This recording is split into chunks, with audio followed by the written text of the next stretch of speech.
तो संत सेवा करनी है। तो व्यापारी ने कहा ठीक है हम दे देंगे तुमको धन, लेकिन बदले में हमको ब्याज सहित धन नहीं चाहिए, एक सेवा कर दो हमारी। ये तो नाचने लगे, बोले आप जो कहोगे सो कर दूंगा। क्या करना है पूछा नहीं। हम आप सब लोग होते तो पूछते भाई हम जितना धन ले रहे हैं उसके समान ही मेहनत करेंगे। बोले आप धन दे दीजिए, मैं संत सेवा कर रहा हूं, उसके बाद आ जाऊंगा, आप जो कहोगे करने को तैयार हूं।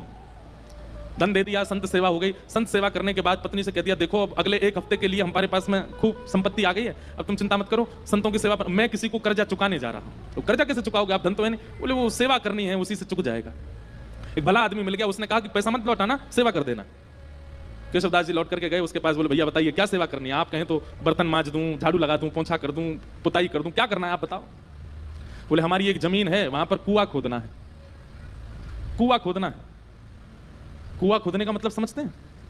कितनी गहराई में जाना पड़ेगा, जब तक जल ना आ जाए तब तक खोदते रहो, और जब वो जल निकलना प्रारंभ हो जाए उसके बाद भी कितने फीट अंदर तक खोदना पड़ेगा, फिर चिनाई करनी पड़ेगी, कुएं में पूरा उसको आकृति देनी पड़ेगी, फिर बहुत दिन तक जल खींचना पड़ेगा, सारा मतमैला जल निकल निकल के जब बिल्कुल स्वच्छ जल आ जाएगा तब कुएं का निर्माण होगा। इतना तो धन भी नहीं लिया था उन्होंने जितना उनको सेवा दी थी, लेकिन प्रसन्न हो गए। जो आ गया, कहां जाना है बता, एक बार भी ये नहीं कहा कि आप ऐसी सेवा कैसे करा सकते हैं। पहुंच गए, फावड़ा लेकर के और लगे, जैसे करते निकालते फेंकते करते मिट्टी, तो वो एक गति जैसी बन गई थी। फावड़े चलने की आवाज, मिट्टी भरने की आवाज, फिर उसको दूर फेंक, उसकी जो वो धुन बन गई थी उसमें इतना उनको सुख मिलने लगा था कि वो राम राम जपते हुए ये करते थे। और उन्होंने नियम लिया कि ये मैं अपनी संत सेवा चुका रहा हूं, किसी से लिए थे मैंने धन संत सेवा, वो चुका रहा हूं। मैं नियम रखूंगा कि मैं इस पूरे क्रियाकलाप में संसारी बात नहीं करूंगा, केवल राम राम बोलूंगा। कुआं खोदते जा रहे हैं।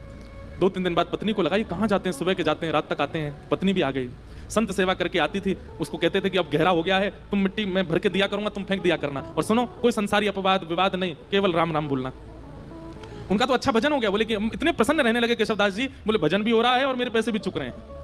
वो व्यापारी बड़ा खुश कि हमारा तो इतना पैसा भी नहीं लगा जितना बड़ा काम हो रहा है। करते जा रहे हैं, करते जा रहे हैं, करते जा रहे हैं। पर कई बार बंधुओं भक्तों को अपना यश खुद नहीं बनाना पड़ता, ठाकुर जी उनका यश बनाते हैं। और कई बार यश दिलाने से पहले ठाकुर जी बहुत तगड़ी ठोकर देते हैं। कुएं में पानी का स्रोत आने लगा था, पानी नीचे से आने लगा था। बड़े प्रसन्न हो गए थे केशवदास जी कि अब जल आ गया है, वो जिन्होंने मुझे धन दिया उनकी सेवा पूरी हो रही है। लेकिन तभी जोर की हवा चली और बगल के